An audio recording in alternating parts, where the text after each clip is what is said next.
ગોરવા વિસ્તારમાં આવેલી global school ખાતેના મતદાન મથક પર વહેલી સવારથી જ મતદારોની મતદાન કરવા માટેની લાંબી કતાર જોવા મળી હતી। શહેરના ગોરવા વિસ્તારમાં આવેલી ગ્લોબલ સ્કૂલ ખાતેના મતદાન મથક પર વહેલી સવારથી જ મતદારોની લાંબી કતારો જોવા મળી હતી, જે લોકશાહી પ્રત્યે જનતાની અતૂટ શ્રદ્ધાનો પુરાવો આપે છે।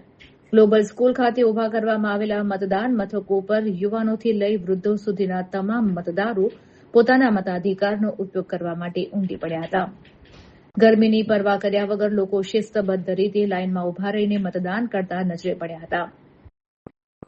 સ્થાનિક વહીવટીતંત્ર દ્વારા પણ મતદારોની સુવિધા માટે પૂરતી વ્યવસ્થા કરવામાં આવી હતી।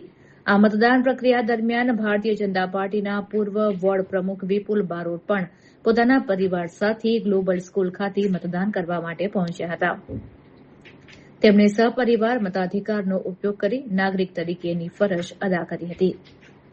મતદાન બાદ મીડિયા સાથે વાતચીત કરતા વિપુલ બારોટે જણાવ્યું હતું કે મતદાન એ લોકશાહીની મજબૂતીનો પાયો છે। પરિવાર સાથે મતદાન કરીને મેં રાષ્ટ્ર પ્રત્યેની મારી ફરજ બજાવી છે।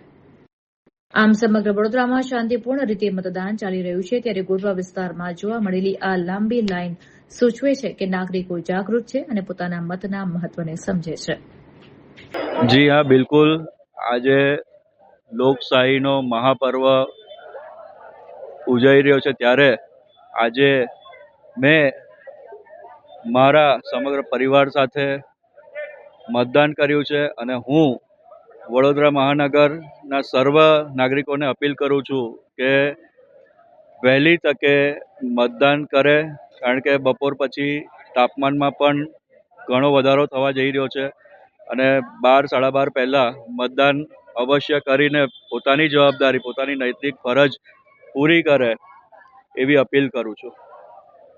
જે રીતના ઇલેક્શનનો માહોલ ચાલી રહ્યો છે, એમાં કયા પ્રકારની પરિવર્તન જરૂરી છે કે નહીં?